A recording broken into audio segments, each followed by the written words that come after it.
निर्यापक मुनिपुंगव श्री सुधा सागर जी महाराज के आह्वान पर 25 मई को अशोकनगर में विशाल श्रमण संस्कृति रक्षार्थ ज्ञापन यात्रा निकाली गई। रीवा में आर्यका श्री शुद्धमती माता जी और आर्यका श्री उपशमती माता जी के साथ हुई दर्दनाक दुर्घटना के विरोध में समाजजन बड़ी संख्या में सड़कों पर उतरे।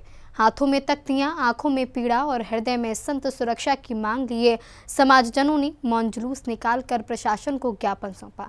इस दौरान पूरे नगर में गहरा आक्रोश और भावुक माहौल दिखाई दिया।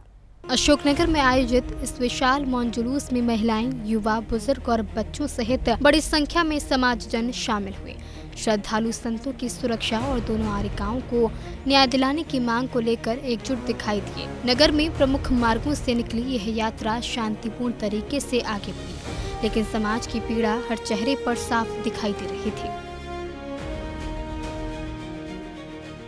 समाजजनों ने प्रशासन को सौंपे ज्ञापन में मांग रखी कि विहाररत संतों और साध्वियों की सुरक्षा हेतु विशेष व्यवस्था लागू की जाए। साथ ही रीवा दुर्घटना की निष्पक्ष जांच कर दोषियों पर कठोर कार्रवाई की जाए। समाज का कहना था कि जो संत अहिंसा और संयम का संदेश देकर समाज को दिशा देते हैं, उनकी सुरक्षा सुनिश्चित करना शासन और प्रशासन दोनों की जिम्मेदारी है। हम लोग विगत 3-4 दिन पहले 20 मई को जो रीवा में एक घटना हुई, हमारी साध्वी जो कि साइड से फुटपाथ पे चल रही थी, वहीं किसी एक अजनबी व्यक्ति ने जानबूझकर टक्कर मार दी, जिससे कि दो माताजी का देवलोक हो गया।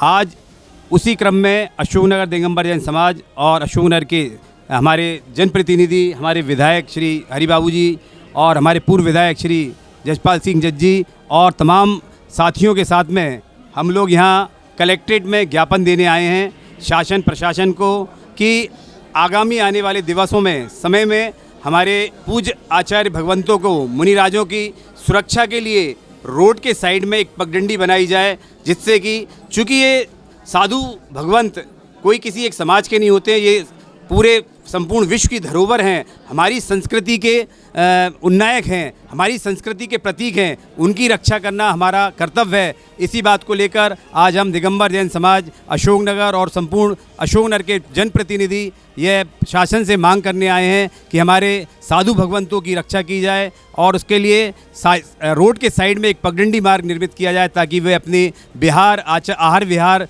बिल्कुल स्वच्छंद कर सकें। आज आप सब यहाँ पधारे। ज्ञापन यात्रा के दौरान समाज के लोगों में गहरा आक्रोश दिखाई दिया। कई श्रद्धालु भावुक हो उठे। वहीं वक्ताओं ने कहा कि अब समय आ गया है कि जब पूरे देश में संत सुरक्षा प्रोटोकॉल लागू किया जाए, ताकि भविष्य में कोई भी संत इस प्रकार की दुर्घटना का शिकार न बने। ये बहुत ही दुखद है कि जो धर्म अहिंसा के मार्ग पर चलने का रास्ता दिखाता है, जिसके साधु संत मुनि श्री और माताएं पैदल चल के ऐसी दोपहरी में, ठंड में, बारिश में और जंगलों से गुजरते हुए हम सब लोगों के बीच पहुंचते हैं और अहिंसा का पाठ पढ़ाते हैं। जियो और जीने दो की पूरी बात हम सब लोगों के सामने रखते हैं अपने प्रवचनों के माध्यम से, धर्म के माध्यम से। ऐसे लोगों के ऊपर जानबूझकर उनके ऊपर ये दुर्घटना कर देना, उन्हें कुचल देना, ये जघन्य अपराध है। ऐसे अपराधियों को वास्तव में, जैसे भैया ने बोला, फांसी की ही सज़ा होना चाहिए, जिससे कि आगे कोई ऐसे कृत्य ना करे। इसके पहले भी ऐसी बहुत सारी घटनाएं साधु संतों के साथ हुई हैं,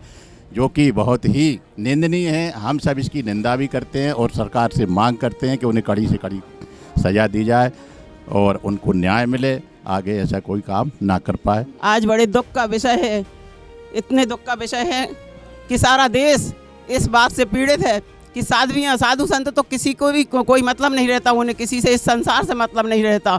और ऐसी साध्वियों को जो किनारे से चल रही थी, उस दुष्ट ने गाड़ी जानबूझकर चलाकर और उन्हें देवलोक पहुंचाया।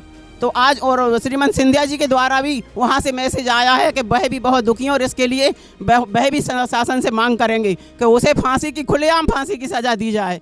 तो आज हम सब की तरफ से हम उस दुष्ट को खुलेआम फांसी की सज़ा की हम लोग सभी लोग बात करते हैं, तो उसे फांसी दी जाए। निर्यापक मुनिपुंगव श्री सुधा सागर जी महाराज के आह्वान पर निकली इस यात्रा ने एक बार फिर यह संदेश दिया कि जैन समाज अब संत सुरक्षा के मुद्दे पर पूरी तरह एकजुट हो चुका है और जब तक संतों की सुरक्षा सुनिश्चित नहीं होती, तब तक समाज अपनी आवाज उठाता रहेगा। जैन फोकस के लिए अशोकनगर, मध्य प्रदेश से ब्यूरो रिपोर्ट।